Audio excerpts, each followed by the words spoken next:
Hello everyone, this is Bill, I'm the greatest man alive, and today I'm going to be unboxing the Nike Blazer Mid 77 Velvet Brown, and I'm going to be giving you some history from then and now, opening up the box and giving you my first impressions of the shoe.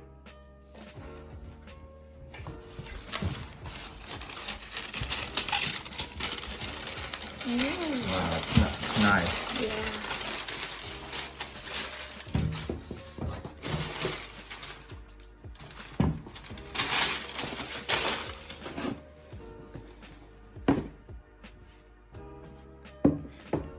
So this shoe definitely met my expectations when I was ordering it online on the Nike website, because no one can go to stores anymore. And the specs of the shoe is that it has a full suede upper with a mesh sock liner, and it has a nylon tongue, which is the same as the tongue when it was first made in 1977.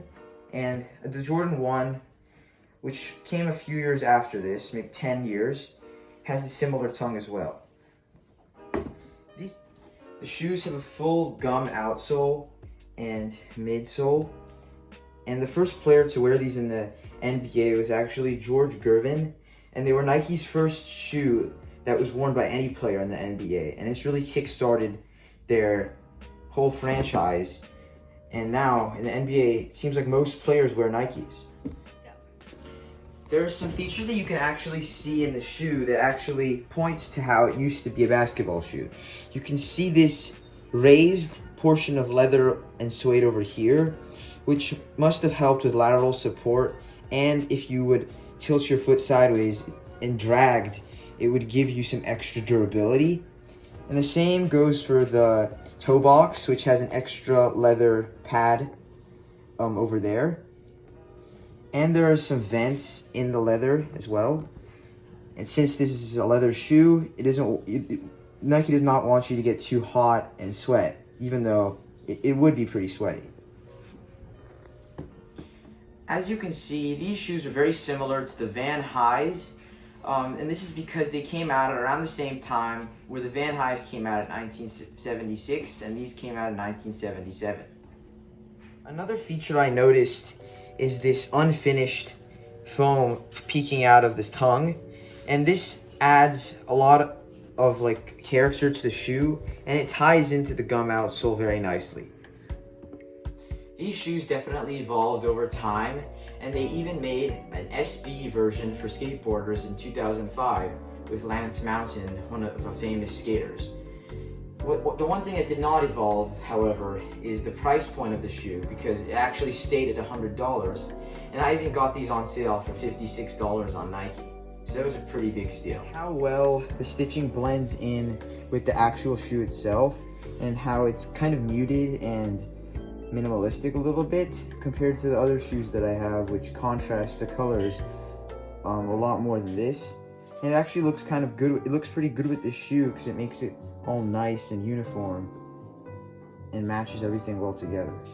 The traction of the shoe also suggests that it was a basketball shoe because it has a herringbone traction pattern, which was common in a lot of shoes back in the 1970s and 80s, and it provided a lot of durability and lets you stop quickly, which is good for basketball. We're now going to get on to the on-foot review and how it looks on foot. But before we get there, I wanted to show you guys the box, which I think is pretty cool, because it's the same box that they used back in 1977. And it says here, Nike sports shoes are manufactured to the exact specifications of champion athletes throughout the world. Continued research and constant development are responsible for the athletes of the 70s changing to Nike. Okay, see you guys in the next segment. I unlaced the shoes a bunch to make sure that my foot can get in there, because Nike laces them very tightly when they send them to you. So you have to make sure to loosen them before you try them on. And then I also put some khakis on because I think they match well with this color. As you can see, I wore my crazy socks once again, which I wear in every single unboxing. Let's get to it. Time lapse. So as you can see, I had to undo the top half just to get my foot in, because Nike laces them very tightly, as I said before. And now I'm just gonna relace them, and I'll show you how both the shoes look in a sec. Here's how the shoes look on foot.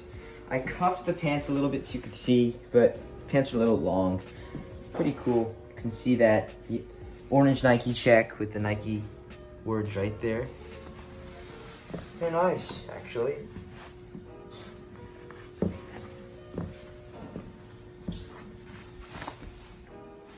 Thank you all for watching the video. I hope you all enjoyed. If you did, make sure to leave a like and subscribe to the channel if you are new. Thank you.